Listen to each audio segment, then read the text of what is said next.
चलिए जी, तो आज इनिशिएट करते हैं हम एक नया टॉपिक जो कि कोर रहेगा, जिसकी हम बात करते हैं। क्या है बेटा?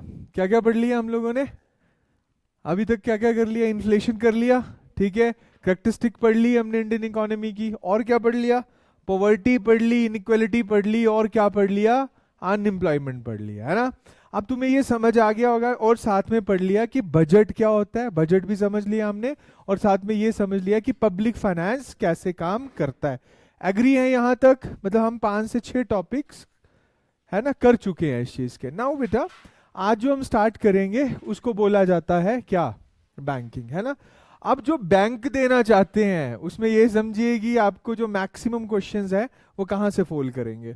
एसएससी वालों में यहाँ से क्वेश्चंस आएंगे, पर इक्का दुक्का, depend on the exams. Clear? But ये सेक्शंस उस बच्चे के लिए बहुत इंपॉर्टेंट जो कि दोनों सेगमेंट के पेपर को टच करता है, ठीक है। और इसी के साथ ही जो बैंकिंग आएगी, आपका आईबीपीएस पीओ आएगा, एसओ आएगा, या जो आप एसबीआई दोगे, उसमें सबसे ज्यादा जो इंपॉर्टेंट रोल होगा वो किस सेक्शन का होगा? That is banking. क्लियर बेटे? चलिए, तो बैंकिंग को स्टार्ट करते हैं। सबसे पहले लिखिए कि बैंक होता क्या है, ठीक है, और बैंक काम क्या करता है, ठीक है। सो बैंक्स आर बेसिकली ना फाइनेंशियल इंस्टीट्यूशन। जो मैं डेफिनेशन लिख रहा हूं वही लिखनी है ना। बैंक्स आर द, क्या है? It's a financial institution. पहली बात है, banks is not an agency, और you can say it's a bank, it's a basically a financial institution. Clear है? और जब अगर हम फाइनेंशियल इंस्टीट्यूशंस की बात करते हैं, विच एक्सेप्ट्स व्हाट, एक तो एक्सेप्ट्स करता है ये क्या, एक तो देता है ये क्या, लोन्स, एंड एक्सेप्ट्स लिखो, विच एक्सेप्ट्स, विच एक्सेप्ट्स डिपॉजिट्स, क्या? डिपॉजिट। क्लियर है? बैंक में ये दो ही डेफिनेशन फॉलो करती है, एक डिपॉजिट देता है, दूसरा क्या देता है? लोन। और इन दोनों व्यवस्था को एक इकोनॉमिक टर्म में नाम दिया जाता है जिसका नाम होता है एनडीटीएल। क्या बोलते हैं बच्चों? एनडीटीएल। एनडीटीएल का अभिप्राय है net demand and time liability. What is that? Net demand and time liability. Clear? अब समझिए इस बात को। अब अगर मैं बात करूं, जैसे मेरे पास है चोलामंडलम, मुथूट फाइनेंस, सुने हैं ये जितनी भी फाइनेंशियल कंपनीज हैं, ये क्या है? These are FCs. What? These are financial companies. और बैंक क्या है? इंस्टीट्यूशन। डिफरेंस, एक डिफरेंस क्लियर है आपको? दूसरा, they just only provide you what, but they don't accept what's deposit. That is the bigger difference between finance companies and the financial institution. Is that clear? ठीक है। जैसे loan, आपको loan है, गाड़ी का लोन करवाना है, घर का लोन करवाना है, तो बेटा आप फाइनेंशियल इंस्टीट्यूशन से भी करवा सकते हो, या फिर आप किसी एफसी से भी करवा सकते हो। Clear? But that is, we are talking about what? About loans only. But we are not talking about what, कि they will not accept what? Demands. Clear है? So the difference between bank and the financial institution, or either the financial company, that is only and only demand based. यहां तक बात clear है? And demand का मतलब क्या होता है? That is deposit. तो आपको कई बार पेपर में क्वेश्चंस आएगा कि banks maintain NDTL and the financial company doesn't maintain what? NDTL. Clear है? Net demand and time liability. Clear भाई? ठीक है, लिखो आगे। ठीक है, What are the different functions of the banks? अब हम समझते हैं कि क्या क्या functions हैं किसके? बैंक्स के। क्लियर? बैंक्स के क्या क्या फंक्शन है वो अंडरस्टैंड कर लेते हैं। ये तो तुम्हें आते ही हैं यार, अभी तो बिल्कुल बेसिक सा टॉपिक है। What are the functions of banks? Lag है उसमें। The functions of bank. तो पहला फर्स्ट, अगर मैं बात करूं, फर्स्ट फंक्शन क्या हो सकता है जो कि सबसे इंपॉर्टेंट फंक्शन है? प्राइमरी फंक्शन बोल सकते हैं। लिखिए, एक्सेप्टिंग डिपॉजिट। पहला काम क्या करता है? Accepting deposit. समझते हो एक्सेप्टिंग डिपॉजिट का मतलब क्या हुआ था? है ना, आपसे पैसे एक्सेप्ट करता है। तीन तरह से आपके पास पैसे एक्सेप्ट करता है। पहला पैसा कैसे करता है? आपने अकाउंट सुने हैं? आपके बैंक में कौन कौन से अकाउंट्स होते हैं? अकाउंट खोलना पड़ेगा उसके लिए। एक्सेप्ट करेंगे पैसे बैंक वाले, तो उसके लिए सबसे पहले क्या होगा? अकाउंट्स होंगे। कौन कौन से अकाउंट्स होते हैं बेटा? है ना, लिखते चलो फिर। तो फर्स्ट अकाउंट क्या हुआ मेरे पास?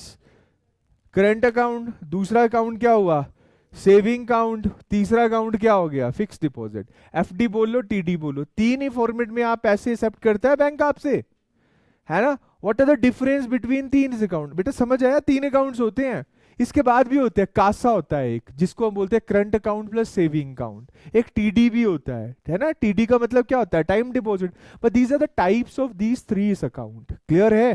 पहला अकाउंट क्या, करंट अकाउंट। दूसरा अकाउंट क्या, सेविंग अकाउंट। तीसरा अकाउंट क्या, फिक्स्ड। हम इसकी टाइप्स को बाद में पढ़ेंगे, पर करंट अकाउंट को समझते हो क्या मतलब होता है करंट अकाउंट का, है ना। सेविंग अकाउंट का क्या मतलब होता है, सेविंग अकाउंट में होता है आपको एक छोटा कुछ परसेंट इंटरेस्ट दिया जाता है, जैसे आजकल चल रहा है 4.5%, कितना है। अगर आप उसमें पैसे रखोगे तो आपको इंटरेस्ट मिलेगा, पर साथ में भारत सरकार या जो बैंक्स है वहां पर आपको लिमिटेशंस भी लगा देती है। लिमिटेशन का मतलब ये है कि भाई 5 से ज्यादा ट्रांजैक्शन करोगे तो 20-20 रुपए आपके कटने शुरू हो जाएंगे। दिन में आप 25,000 या 50,000 से ट्रांसफर ज्यादा नहीं कर सकते हो। क्लियर है। तो ऐसे अकाउंट्स क्या होते हैं, सेविंग अकाउंट होते हैं। ज्यादातर कौन खोलते हैं, सैलरीड पर्सन या स्टूडेंट्स। कौन खोलते हैं, स्टूडेंट्स और इधर सैलरी पर्सन, जिनके अकाउंट में कभी महीने में एक बार ही क्या होता है, क्रेडिट होता है। ऐसे लोग मैक्सिमम कौन से अकाउंट को चूज करते हैं, सेविंग अकाउंट। दूसरा अकाउंट होता है करंट अकाउंट। ये ज्यादातर बिजनेसमैन चूज करते हैं। कौन चूज करता है, जिनके दिन में बहुत सारी ट्रांजैक्शंस होती हैं, प्लस उनको बार बार पैसे क्या करते हैं, उनको निकालना पड़ता है, बार बार आरटीजीएस करनी पड़ती है, नेफ्ट करनी पड़ती है। तो अगर उन पे ट्रांजैक्शन चार्जेस लगने शुरू हो जाएंगे तो उनको तो कोई फायदा नहीं होगा। तो बैंक बोलता है कि मैं तुम्हें ये फैसिलिटी दूंगा, पर अब मैं तुम्हें ज्यादा इंटरेस्ट रेट। तो सेविंग पर इंटरेस्ट रेट 4.5 के आसपास है, करंट पर आपको कई बार इंटरेस्ट रेट मिलता है, कई पर नहीं मिलता। कई बार देते हैं 2% दे दिया या 2.5% दे दिया। क्लियर है। तो ऐसे अकाउंट्स जो कि चालू खाता में रखे जाते हैं, जिसको करंट अकाउंट बोला जाता है, ज्यादातर यूज किए जाते हैं बिजनेस पर्पसेस से। क्लियर। तो उनमें क्या आता है, उनमें आप जितने मर्जी पैसे ले भी सकते हो और जितने मर्जी पैसे जो हैं वो दिन में ट्रांसफर कर भी सकते हो।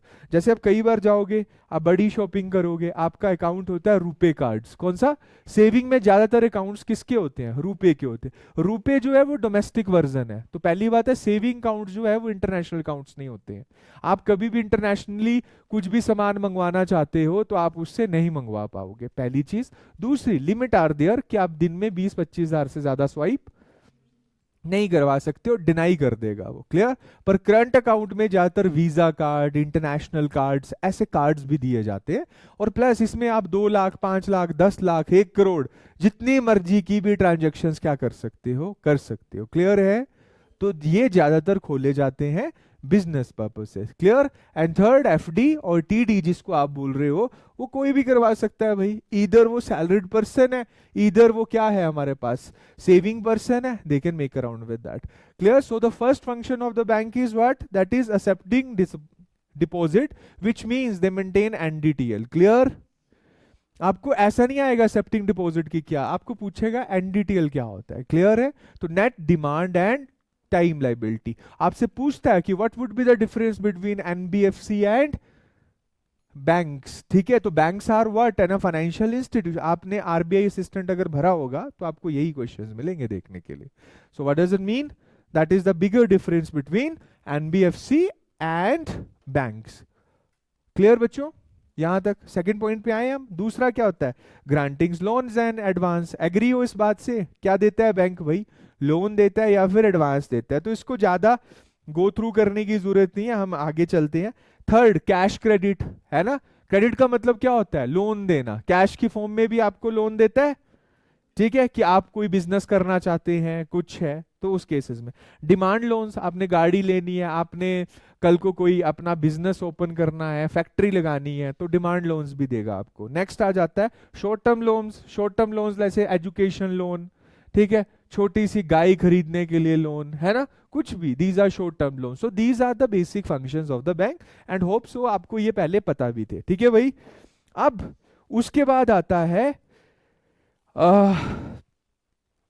what are the different classification of the bank. This is very important, यहां से तुम्हें थोड़ा सा अंडरस्टैंड करना होगा।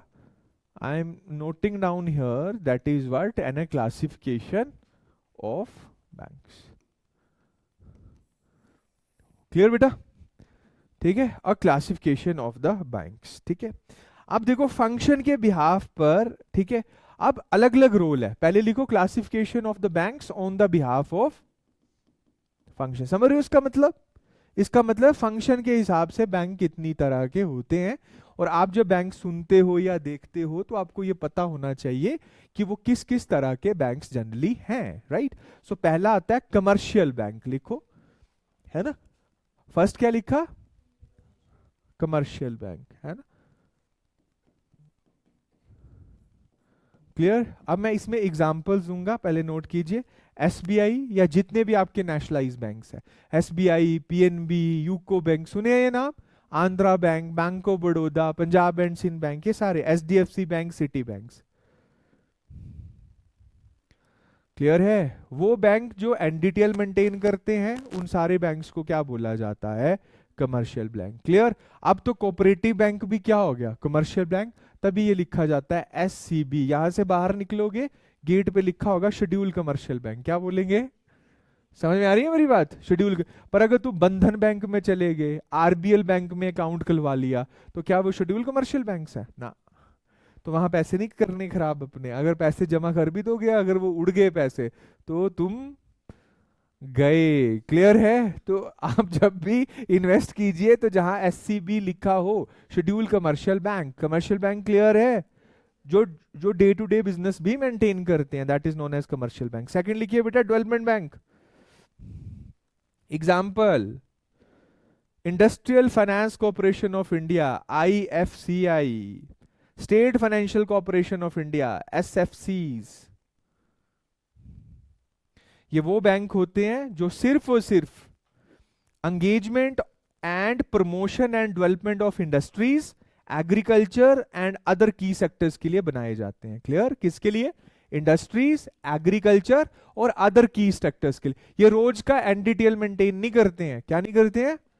मतलब रोज तुम्हारे साथ डील नहीं करेंगे, ये डील करेंगे किसके साथ? उस पर्टिकुलर सेगमेंट्स के लोगों के साथ। जैसे आईडीबीआई सुना था आपने नाम?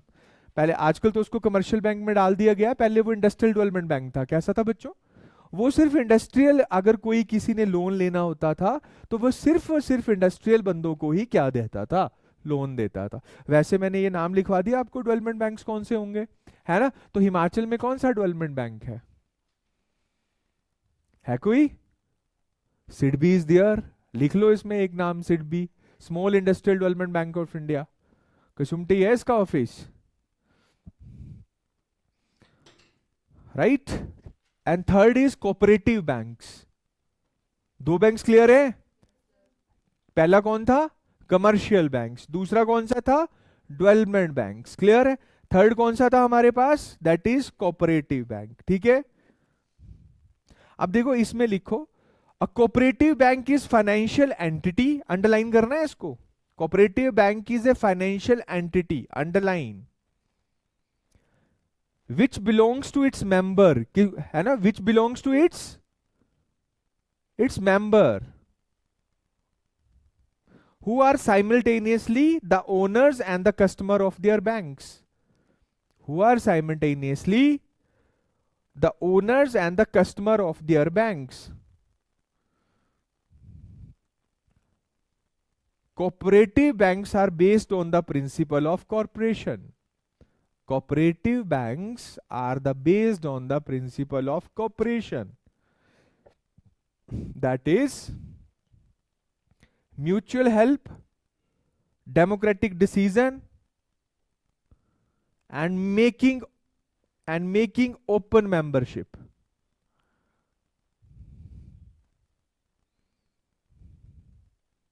Example, state cooperative bank. Clear है? हिमाचल में कितने स्टेट कोऑपरेटिव बैंक्स है? अब मैं समझाता हूं, है ना? बताओ कौन कौन से सुने हैं तुमने? एक तो हो गया क्या, एचपी कोऑपरेटिव बैंक, ये बाहर भी है ना? दूसरा कौन सा हो गया? कांगड़ा कोऑपरेटिव बैंक, सुना है कि नहीं? फिर एक और है भगाट कोऑपरेटिव बैंक, सुना है? सोलन वाले एरिया में है ये। घोटाले होते हैं यहाँ पे बहुत ज्यादा, है ना? वो क्यों होते हैं वो तुम्हें इस डेफिनेशन से क्लियर हो जाएगा। नेक्स्ट क्या है? शिमला अर्बन कोऑपरेटिव बैंक, क्या है ना? उसके बाद Chamba urban cooperative bank, clear है? अब पहले क्या होता था, वहां के रसूखदार बंदे क्या खोल लेते थे, बैंक। मैंने बोला ना कॉर्पोरेशन पे चलता है, खुद को फाइनेंस करते, किट्टी नहीं होती, जैसे किट्टी या एक व्यापार मंडल होता है, व्यापार मंडल वाले बोलते हैं कि हम अपने पैसे जमा करते हैं कहाँ पे, व्यापार मंडल में, 1,000 रुपया 2,000 रुपया। उन लोगों ने ये मान लो बैंक्स खोल लिए, तब इसको कंट्रोल सरकारें नहीं करती थी, है ना? तो जिसका ज्यादा शेयर हो गया वो उसका क्या कहलाता था, मेंबर। क्या कहलाता था, मेंबर। और किसी को लोन देना था तो उसके भी क्या होते थे, सिग्नेचर। तो अब क्या था, पुराने वक्त में इतने लोन क्या कर दिए गए, फ्रॉड में बांट दिए गए। तो अब क्या हुआ, अब ये बोला कि स्टेट ने क्या ले लिया, सारी मेंबरशिप किसके हाथ में आ गई है, स्टेट। क्या पर किस में आई है अभी तक, क्लियर है? तो अब ये जो एचपी कोऑपरेटिव बैंक है, ये आज भी एक तरह से कमर्शियल बैंक की तरह बिहेव कर रहा है। किसकी ओनरशिप किसके पास है, स्टेट गवर्नमेंट और सेंटर के पास आ गई। तो ये तो सेफ हो गए।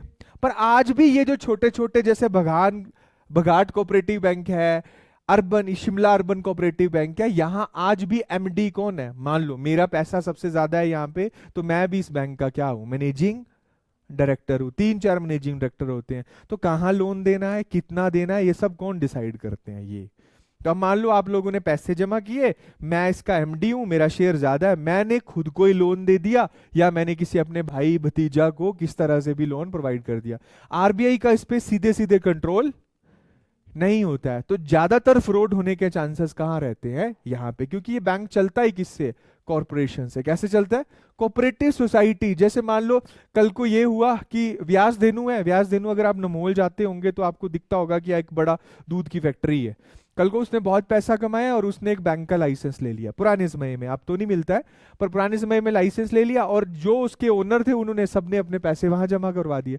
तो जिसका ज्यादा पैसा वो वहां का क्या हो जाता था, एक तरह से मेंबर बन जाता था। अब मान लो वहां के गांव के लोग, हम जैसे लोग भी वहां पे पैसे जमा लग पड़े कराने, डिपॉजिट्स आ गए, उन्होंने उसके लोन बांट दिए अपनी मर्जी के साथ, और कल को वो लोन क्या हो गए, डिफॉल्ट। क्या हो गए, डिफॉल्ट लोन हो गए। तो बैंक क्या हो गया, बर्बाद। अब तुम मुझसे पैसे लेने आए, मैंने बोला सॉरी मेरे पास पैसे नहीं है, फिर तुम किसके पास जाओगे, सरकार के पास। सरकार बोलेगा यार ये कब खुल गया, इस पे तो मेरा कोई कंट्रोल है ही नहीं। तो अब सरकार ने कंट्रोल्स पकड़ा, सबसे पहले किसका, एचपी कोऑपरेटिव। 8-10 साल हो गए। तो इसके आगे अब लिखा जाता है शेड्यूल कमर्शियल बैंक। और हिमाचलियों को बोला जाता है कि आप अपने पैसे एचडीएफसी में, पीएनबी में ना रखें। कहां रखें, क्योंकि ये बैंक किसका है, हिमाचलियों क्या है, सरकार क्या है अब ये बैंक। पर वो सरकार कभी ये नहीं बोलती कि आप पैसे अपने कहां डालिए, बघाट में डालिए या शिमला अर्बन कोऑपरेटिव में डालिए। क्लियर है, ठीक है, डेफिनेशन क्लियर।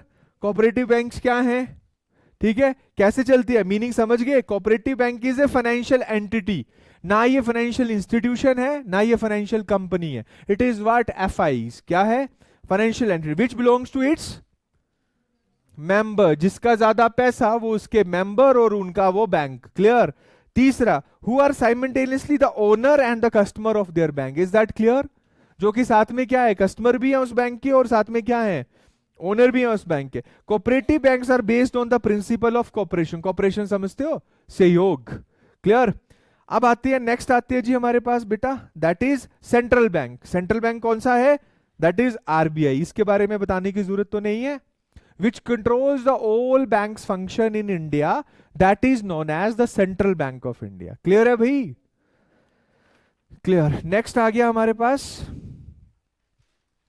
ग्रामीण bank, RRBs, regional rural banks. Clear है बेटा, इसमें 3 रोल प्ले होते हैं। Regional rural bank RRB, Himachal में एक ही है, क्या नाम है, हिमाचल ग्रामीण बैंक, यही है नाम, एक ही है ना। पंजाब में पंजाब ग्रामीण बैंक, हरियाणा में हरियाणा ग्रामीण बैंक।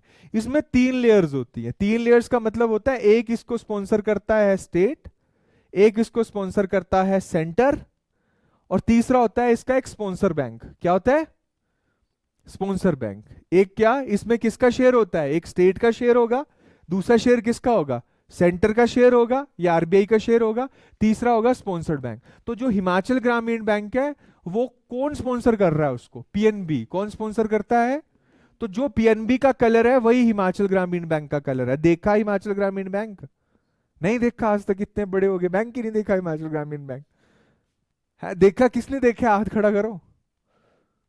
वो देखा, किसने, गूगल करो कैसा होता है, देखो हिमाचल ग्रामीण बैंक कुसुम्पटी में है, खलीनी में है, मंडी इसका हेडक्वार्टर है। कहाँ है? मंडी। ये आईबीपीएस के थ्रू ही आती हैं इसकी पोस्टें, आरआरबी, पे स्केल बराबर होते हैं पीओ क्लर्क। क्लियर? पर आप इसमें हिंदी भी दे सकते हो, जहां इंग्लिश आती है ना आपको, मैथ रीजनिंग और इंग्लिश। अकेला पेपर ग्रामीण बैंक का ऐसा होता है जहां पर हिंदी भी होती है, आप चूज कर सकते हो इसमें। है हिमाचल ग्रामीण बैंक, दिखा? गूगल में डालो हिमाचल ग्रामीण बैंक, दिख रहा है लोगो? वो कैसा है पीएनबी की तरह? ये देखो, ये बरठी की शाखा है, हमीरपुर में पड़ता है ये बरठी। ठीक है, ब्रांचेस चेक कर लेना, जिस डिस्ट्रिक्ट से हो वहां वहां पे ये ब्रांचेस सारी होंगी, हर तहसील में इसकी ब्रांचेस होती हैं। क्लियर बेटा? अरे जिसका पेपर देने जा रहे हो, पता तो तुम्हें तुम्हें ये तो मालूम होना चाहिए भाई, कौन से कोऑपरेटिव बैंक कौन से हैं हिमाचल में। अब बैंक लग गया, इसका मतलब पेपर कौन कंडक्ट करवाएगा? आईबीपीएस। कौन करवाएगा? ठीक है, तो हिमाचल, तो आपको ये नहीं सुना है आपने कि बैंक में जब आपने एडमिशन लेनी होती है तो आपको पता है कि एक तो एसबीआई का पेपर आता है, एक आता है आईबीपीएस पीओ का, तीसरा पेपर किसका आता है? तो क्या होते हैं आरआरबी? रीजनल रूरल बैंक्स, है ना? तो रीजनल रूरल बैंक में स्पॉन्सर बैंक होता है सबसे बड़ा। स्पॉन्सर बैंक कौन होता है? जो कि इसको स्पॉन्सर करता है। तो हिमाचल ग्रामीण बैंक का जो स्पॉन्सर बैंक है, जो फादर है उसका, that is what? Punjab national bank. Clear है? पर हिमाचल ग्रामीण बैंक का हेडक्वार्टर कहां पे है? मंडी में। क्लियर? ठीक है, तीन चीजें, एक कौन है? Sponsor bank. दूसरा कौन हुआ? शेयर किसका हुआ? एक स्पॉन्सर बैंक का हुआ, दूसरा शेयर किसका होता है? स्टेट का, और तीसरा शेयर किसका होता है बच्चों? That is centre. यहां तक क्लियर है? तो ये कितने बैंक हैं भारत में बताइए, है ना? फिर एक लास्ट लिखिए, दैट इज स्पेशलाइज्ड बैंक, जैसे NABARD. Clear? Exim bank, export import के लिए। ईसीजीसी, मैं नाम लिख रहा हूं यहां पे, देखो नबार्ड, सुना नहीं ये तो नाम? National agriculture bank for rural development, है ना? तो कैसा है ये? स्पेशलाइज्ड बैंक है। दूसरा एक्सिम बैंक, सुना है ये नाम? क्या है ये? बैंक नहीं है, एक्सपोर्ट इंपोर्ट को फाइनेंस करता है ये। क्लियर? तीसरा है दैट इज व्हाट? ईसीजीसी, सुना है ये? इन सब के पेपर आईबीपीएस लेता है। एक्सपोर्ट क्रेडिट गारंटी कॉर्पोरेशन, क्या? एक्सपोर्टर्स को जो क्रेडिट गारंटी देता है, जैसे यार मान लो सृष्टि ने क्या किया, सृष्टि है ना आपका नाम? सृष्टि ने क्या किया? सृष्टि ने बनाया सामान, यहां प्रोडक्शन कर ली इस देश में। अब वो सामान सृष्टि ने भेजना है यूरोप। कहां भेजना है? यूरोप। तो भेज दिया। अब यूरोप भेज दिया, मान लो उसको आप ऐसे मान सकते हो, सेब है ना, आड़तियों और सेब की टेंशन सुनी है आप लोगों ने? सेब लेके चल जाते हैं आड़ती, और पेमेंट फिर क्या कर लेते हो तुम? कोर्ट जाते हो। फिर वो कभी पुलिस पकड़ लेती है उन आड़तियों को तो ठीक है, नहीं पकड़ती है तो तुम्हारे उस साल के सेब की पेमेंट क्या हो जाती है? सेम सृष्टि कर रही है कि सृष्टि ने बनाई, कोई प्रोडक्ट बनाया, मान लो चिप्स बना दी लिथियम की, और अब वो यूरोप को भेज दी, जिसकी कॉस्ट थी 500 करोड़ डॉलर। कितनी?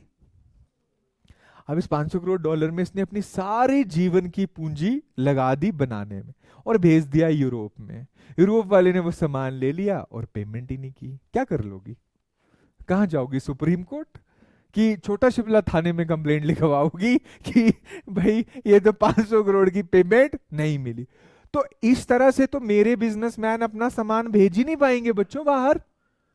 तो कोई तो गारंटर चाहिए, है ना, कि जो कल को उनसे क्या करे? पेमेंट ले। या मैं एक पूल बनाऊं कि कल को वही सामान खरीद सकता है भारत से जिसने मेरे पास डिपॉजिट रखा हो 1000-2000 करोड़ रुपए, कि कल को आड़तिया वही बन सकता है जो एचपीएमसी के पास या हिमाचल गवर्नमेंट के पास 2000 करोड़ रुपए के पैसे पहले रखे, और उसके बाद वो यहां का सेब खरीद सकता है। एग्री? मान लो ये सेब बेचने के, आप में से कितने लोग सेब बेचते हैं? बेचते हो सेब ना? हाँ।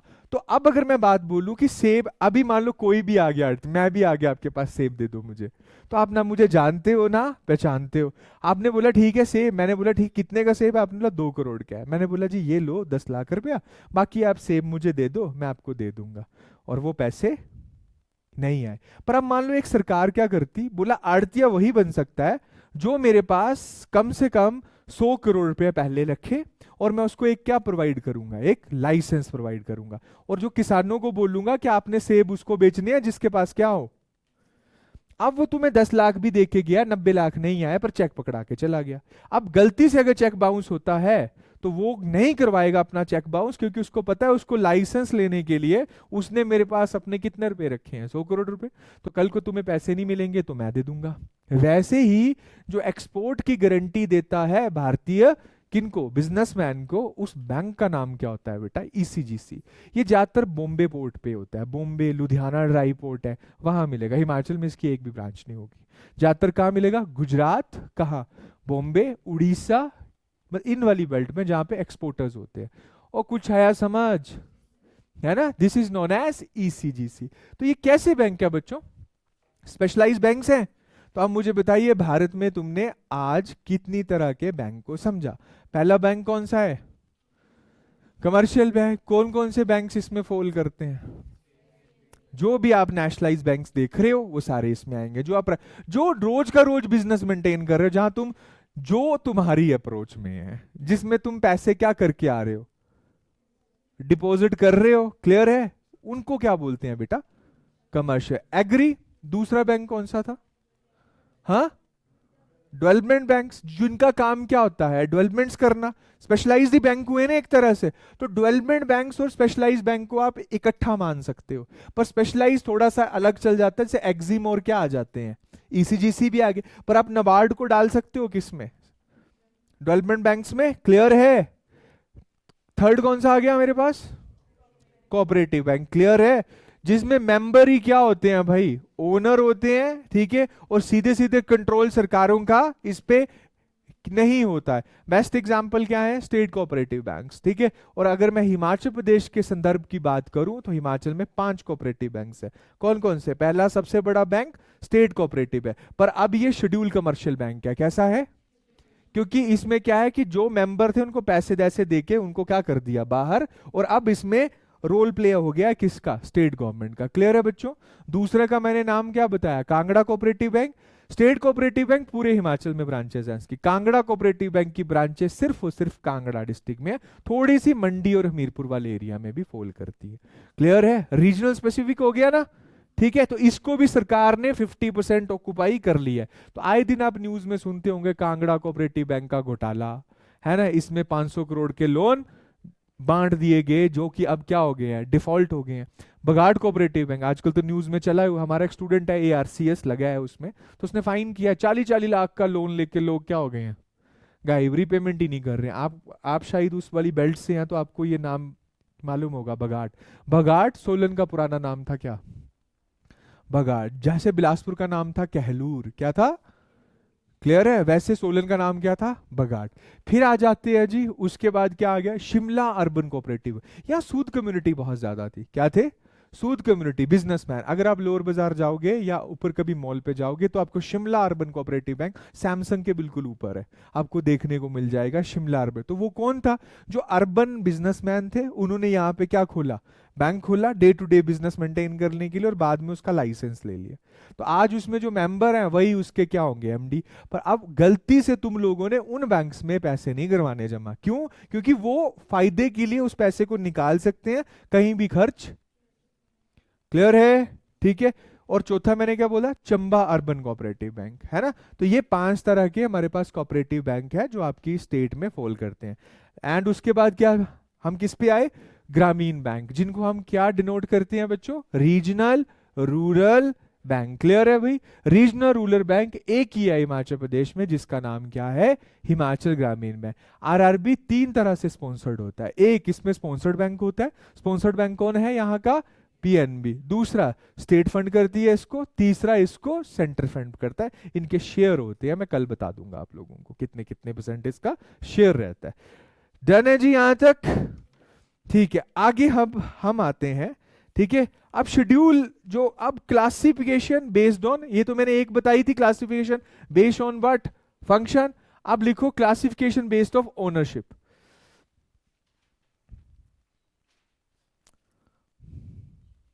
है ना। तो इसमें लिखना है शेड्यूल, तो दो तरह के बैंक हुए, एक होते हैं शेड्यूल बैंक और एक होते हैं नॉन शेड्यूल बैंक्स। क्लियर? एक क्या होते हैं बच्चों? शेड्यूल बैंक्स, और एक क्या होते हैं? Non schedule. अब लिखो शेड्यूल बैंक्स कौन से हैं।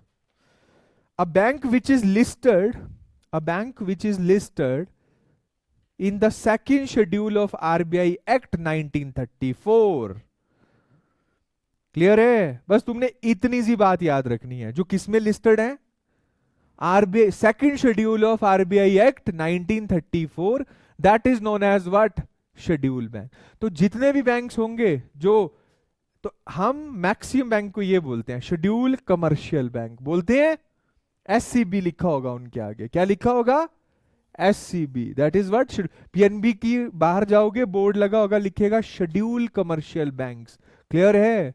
पीएनबी के बाहर जाओगे, यूको बैंक के बाहर जाओगे, एसबीआई के बाहर जाओगे, जब भी, जैसे यूको बैंक का हेडक्वार्टर हिमाचल का कहाँ है? हिमलैंड। कहाँ है?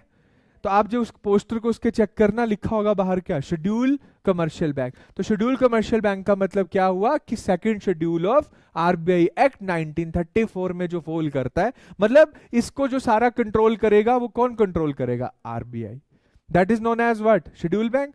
What about non schedule bank, जो इस आर्टिकल में फॉल नहीं करते हैं, जैसे स्टेट कोऑपरेटिव बैंक्स। कौन से? जैसे चंबा अर्बन कोऑपरेटिव, कांगड़ा को बघाट अर्बन कोऑपरेटिव बैंक, ये करता है। आप इसके बाहर जाओगे, इसके बाद लिखा होगा शेड्यूल कमर्शियल बैंक। क्या लिखा है? क्लियर है? तो शेड्यूल का मतलब क्लियर हुआ। और देना है बैंक का पेपर की नहीं? नहीं देना है तो कौन सा देना है तुमने पेपर? पटवारी। क्लियर है? तो फिर ये क्लास से मत लगाना, है ना? पटवारी और पंचायती सेक्रेटरी भरना है तो ये चीजें नहीं आएंगी यार, है ना? तो अगर आप में से कितने बच्चे हैं जिन्होंने देना है बैंक और एसएससी? देना है भाई? तो समझ में आ रही है मेरी बात, मैं क्या बोलना चाह रहा हूं? कौन है नॉन शेड्यूल कमर्शियल बैंक जो कि इस आर्टिकल में फॉल नहीं करता? तो जब बोर्ड जाके देखोगे, ये तुम्हारा काम है घर का, है ना? आज जहां जहां से जाओगे उन बैंक के बोर्ड पढ़ने और देखना है क्या लिखा है नीचे। वो करोगे उदास तो तुम ऐसे हो गए हो जैसे पता नहीं कितना बड़ा वर्कलोड मिल गया यार। बेटा देखो, तैयारी ना आपको ऐसे नहीं सोचना होता कि तैयारी में जब कोचिंग में जाऊंगा तब करूंगा। रोजमर्रा की चीजों को देखो, जो समझ नहीं आ रहा है, बस के पीछे लिखा है जेनुरम, क्या है वो? इंजन के पास लिखा है जेनुरम, क्या है वो? अरे Jawaharlal Nehru urban renewable mission. जो चीजें नहीं चलती है, पता आजकल गूगल है, चैट जीपीटी है, यूज इट, है ना? हिमाचल प्रदेश में तंबाकू बंद हो गया था, कब हुआ था? यहां से मॉल जाते हो? गए होंगे मॉल, यहां से पैदल भी गए होंगे, या मॉल में कहीं तो गए होंगे। हर जगह इतने इतने बड़े बोर्ड लगे हुए हैं कि कब बैन है हिमाचल में। वो क्लियर है? तो आंखें खुली रखनी है अपनी, और जो नोटिस होते हैं उनको पढ़ना है। बैंक को पढ़ा तो ऐसे में यूको बैंक, ये जो कहानी लिखी है शेड्यूल, ये क्या है? अरे ये कमर्शियल बैंक क्या है? ये भारत सरकार का उपक्रम क्या है ना? ये है क्या कहानी? क्यूरियोसिटी पैदा होती है आपके अंदर कुछ जानने की, है ना? कि वो ऐसा होगा, ड्रॉप करूंगा, तैयारी करूंगा, तभी आएगी चीजें समझ। क्लियर? आधा पेपर बेटा बेसिक्स होते जो आप रोज क्या करते हो, सुनते हो, देखते हो। कोई भी स्कीम्स है ना, अगर बाहर बोर्ड लगा है उसको एक बार जरूर पढ़ो। जो बातें नहीं आती है समझ, गूगल इट। क्लियर? फिर आगे में तो भाई ये जो प्राइवेट बैंक्स हैं ये कौन हुए, है ना? प्राइवेट बैंक से जगह HDFC, ICICI, what is that? हाँ, कमर्शियल बैंक है ये शेड्यूल कमर्शियल बैंक। तो यहां कुछ प्राइवेट नहीं है, everything is operated by whom?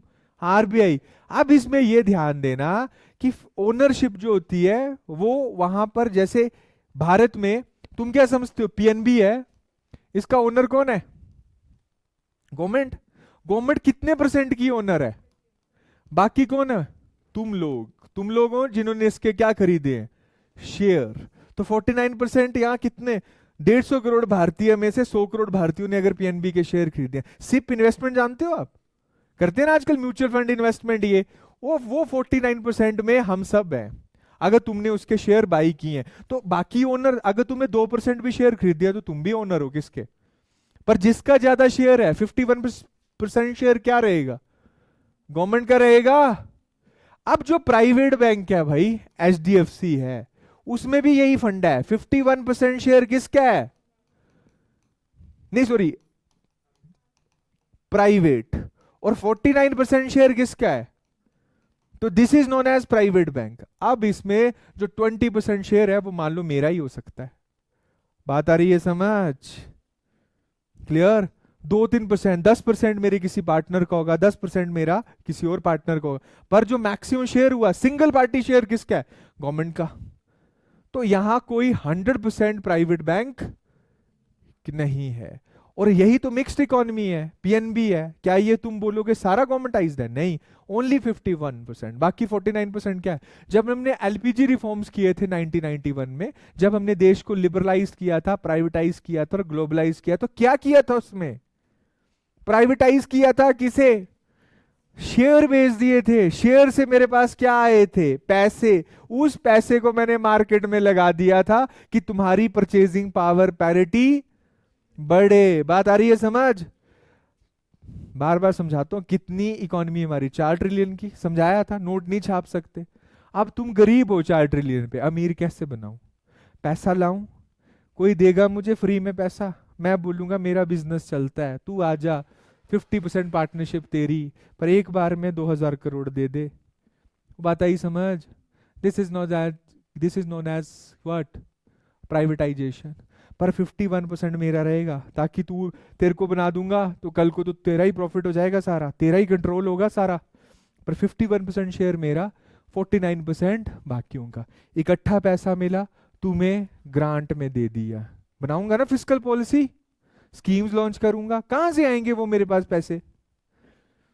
या तो मेरे पास सपूत है कोई, ये थे कमाने वाले सपूत, इनको मैंने क्या कर दिया है? मनमोहन सिंह जी से शुरुआत हुई बेचने की, और मोदी जी ने भरपूर बेचा। ठीक है, अब हमारे पास बेचने के लिए कुछ नहीं है। अब इतना परसेंट शेयर है एसजेवीएन, 51% सरकार का, 49% किसी का भी हो सकता है। क्लियर है? अब इससे ज्यादा बेचूं तो, इससे ज्यादा बेच दूंगा तो वो कंपनी सरकारी ओन रहेगी नहीं, वो कंपनी क्या हो जाएगी? 51% अगर प्राइवेट शेयर हो जाएगा तो that is known as the private company. Is that clear? अब अगर हिमाचल सरकार को पैसे चाहिए, बजट नहीं है अच्छा, तो क्या करूंगा? एचआरटीसी बेच दूं, पर कितनी बेचूं? अगर 51% अपने पास रखूं और 49% बेचूंगा, तो ओनर हमेशा कौन रहेगी? गवर्नमेंट। पर 49% मान लो अब मुझे बुलाया गया, बोला मेरे को पैसे चाहिए बजट बनाने के लिए, पैसे कि नहीं है, बोल रहे हैं एचआरटीसी बेच रहे हैं, तो बस ये थोड़ी बेचते हैं बच्चों, है ना? उसके क्या बेचते हैं? शेयर। तो मैंने बोला जी कितने रुपए? बोला हमारा टारगेट तो 1,000 करोड़ का है, आपको 49% का शेयर दे देंगे। तो कल को लॉस भी उतना, प्रॉफिट भी क्या उतना। मैंने 1,000 करोड़ रुपया इकट्ठा दे दिया किसको? सुक्खू जी को, हिमाचल सरकार को। अब 1,000 करोड़ का वो क्या करेंगे? वो अपनी सरकार चलाने के लिए उस डेफिसिट को कंप्लीट करेंगे, तुम्हें पैसे वो बांट देंगे। पर मैं ओनर हो गया 49% का। इसका मतलब जो एचआरटीसी कल को कमाएगी, 100 रुपए कमाएगी, तो 51 रुपए जाएंगे गवर्नमेंट के पास, 49 जाएंगे किसके पास? क्लियर है? तो बेटा काटा नहीं जाता है किसी कंपनी को कि आरी लेके चलेगी और काट दो। केक थोड़ी है वो, कि केक है, नहीं ना। तो this is what when we do the disinvestment बोलते हैं इसको, या फिर क्या बोलते हैं इसको? दैट इज है ना प्राइवेटाइजेशन। तो मान लो भारत सरकार ये बोले कि मैं एसजेवीएन की डिसइन्वेस्टमेंट करने जा रही हूं, तो what does it mean? They will share, है ना, they just send their share, 10%, 15%, 20%। तो आजकल जितने भी पीएसयूज है ना भारत के, या बैंक्स हैं, उनमें ऑलमोस्ट 49% शेयर अपने क्या किए जा चुके हैं? सेल किए जा चुके हैं। तो अब इससे ज्यादा सेल कर ही नहीं सकते हम, फिर तो टोटल क्या हो जाएगी? प्राइवेटाइजेशन। तो उस केसेस में ये जो तुम सरकारी नौकरियां देखते हो, ये क्या होंगी? नहीं आएंगी। बात आ रही है समझ? और जैसे जैसे प्राइवेटाइजेशन बढ़ती चली जाएगी, तो जॉब्स कहां से रहेंगी? एक इंजीनियर होता है, उसको नौकरियां चाहिए, तो वो यही देखता है ना, बेल में मिल जाए, गेल में मिल जाए, सुने हैं नाम, एसजेवीएन में मिल जाए, एनएचपीसी में मिल जाए। पर यहाँ तो ऑलरेडी अगर प्राइवेटाइजेशन 49% पे हो चुकी है, तो वो बोलेंगे मत भरो इतने इंजीनियर यार, कहाँ डालने, हम आउटसोर्स करवा लेंगे। तो सरकार कभी भी अमीर हो सकती है अपने रिसोर्सेज को बेच के, पर ये रिसोर्सेज बनाए गए थे 70 सालों में। पिछले 10 सालों कि 10 सालों में कोई नई कंपनियां खोली गई? जो थी वही क्या की गई? समझ में आ रही है तुम्हें चीजें? मैं नहीं बोल रहा हूं, अखबारें बोलती हैं, अगर पढ़ते होंगे तो। पर जिस यूथ को ये नहीं पता है कि हिमाचल ग्रामीण बैंक नाम की कोई संस्था है, इमेजिन कीजिए वो क्या ही एक्सपेक्ट करता होगा, या वो क्या पार्टिसिपेट करता होगा अपने देश में। मुझे तो बड़ी ज्यादा भयावह स्थिति लगती है कि है क्या यहाँ पे, यार जानवर रहते हैं, जानवरों का काम होता है ना, सवेरे उठते हैं, खाते हैं, फिर सो जाते हैं, that is a thing. Student को वो चीजें पढ़ाई नहीं जा रही है जिसकी एक्चुअल क्या है ना। तो हम सोशल एनिमल तब तक है, सोशल, और अगर इकोनॉमी नहीं होगी सोसाइटी खत्म है, then we are what? Animals. What would the difference? हम किसका क्या भला कर पाएंगे बेटा? Nothing else. तो मैं तब बोलता हूँ please read newspapers, don't chit chat on their Instagrams and something else, read proper newspaper, तब आपको समझ आएगा कि इस धरती पे आई क्यों हो। डन है यहां तक? ठीक है। और अब नया एक बैंक ओपन हुआ है जिसका नाम है इंडियन पोस्ट पेमेंट बैंक। क्या सुना है ये?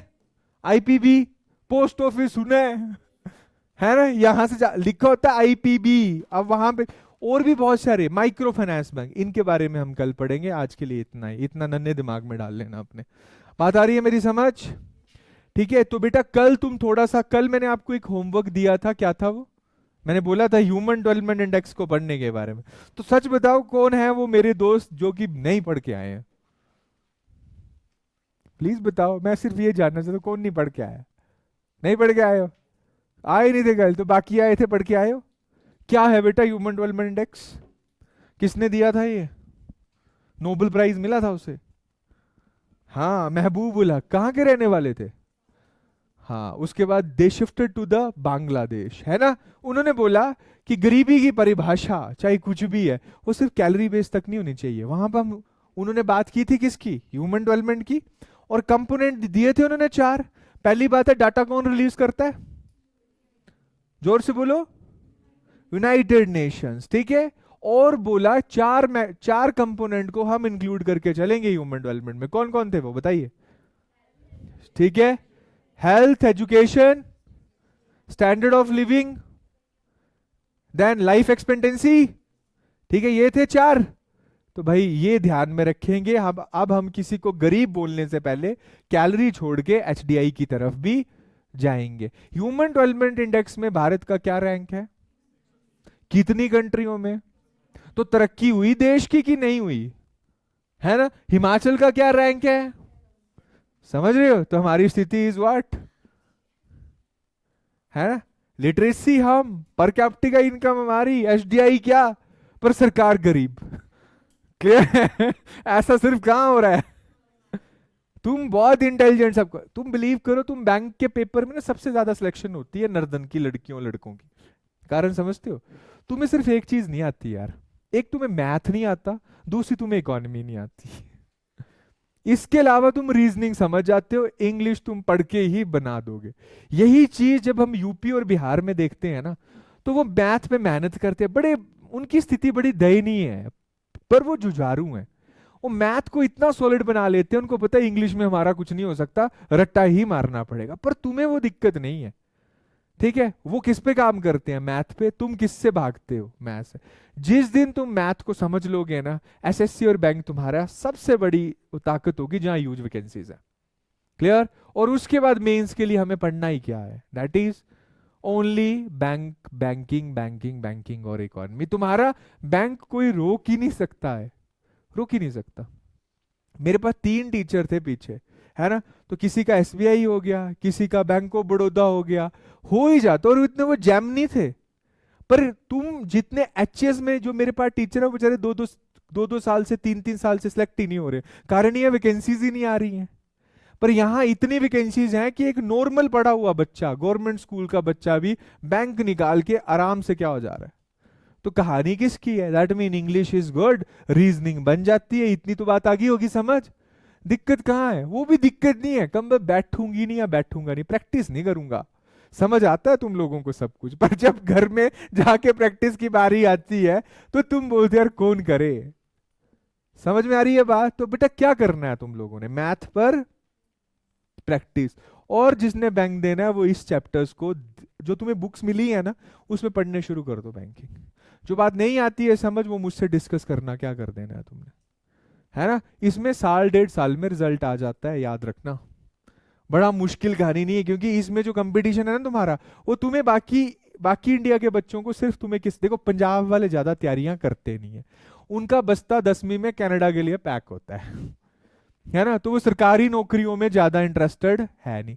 जिसको बहुत जल्दी नौकरी चाहिए, जिसको लगता है कि नौकरी अभी चाहिए मुझे, तो अगर आपकी एक बार सिलेबस कवर हो जाएगा, तुम पेपर भरोगे कहां से, नॉर्थ ईस्ट से। कहां से भरोगे, नॉर्थ ईस्ट में। यहां मान लो हिमाचल में कट ऑफ गई 80 100 में से, वहां गई 25, कितनी 25 या 26, जल्दी से नौकरी मिल जाएगी।